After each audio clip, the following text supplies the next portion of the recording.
मोनसे रिफ्रेश भार्जन बड' music video आं नोंथांमोननि सिगाङाव लानानै फैदों। खुलुमबाय, बे समाव बयखौबो बरायनो थाबाय। थांनाय 5 एप्रिलाव जों नोंथांमोननि सिगाङाव मोनसे गोदान बड' मिउजिक लाबोदोंमोन। जाय गोदान बड' मिउजिकखौ जों नोंथांमोननि सिगाङाव माखासे उसुबिदानि थाखाय बे मिउजिक भिडिअखौ आनलिस्टेड खालामनो गोनां जाफिनदोंमोन। बे रमान्टिक बड' मिउजिक भिडिअखौ जोङो टुडे एबा साननै पाब्लिक खालामनानै दोनदोंमोन।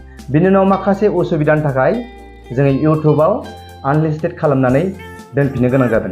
दा जों बे रमान्टिक बड' मिउजिक भिडिअखौ इउट्युबाव रि-आपल'ड होफिनबाय। बेनिखायनो नोंथांमोनखौ थाबैनो डिसक्रिप्शनाव होनाय लिंकआव थांनानै बयखौबो नायहैनो थाखाय आंनिसिम खावलायनाय थाबाय। लोगोसे नोंथांमोननि अननाय आरो बाख्नायनाय मोनगोन होननानै जोङो आसा खालामनाय थाबाय। नोंथांमोननि अननाय आरो बाख्नायनाय मोनोब्ला जों इयुनाव आरो बिनिफ्राय साबसिन हामसिन मिउजिक भिडिअ दिहुननो खाबु मोनबावो। बे मिउजिक भिडिअनि जाय देंखोखौ रोजाबदोंमोन बिथां मेल'डि सिंगार काश्मीरी ब्रह्म आरो बिथांजों लोगोसे आं रोजाबनो खाबु मोनदों। बिदिब्ला गोबाव माखौथ' खालामबावखो, डिसक्रिप्शनाव होखानाय लिंकआव थांनानै बयबो नायहैदो आरो एन्जय लादो। लोगोसे लाइक, कमेन्ट, शेयार खालामनानै होदो। बेखिनिखौनो बुंनानै आं नोंथांमोननि सिगाङाव बिदाय लाबाय। नेक्स्ट भिडिअ लोगो मोनफिनसिगोन।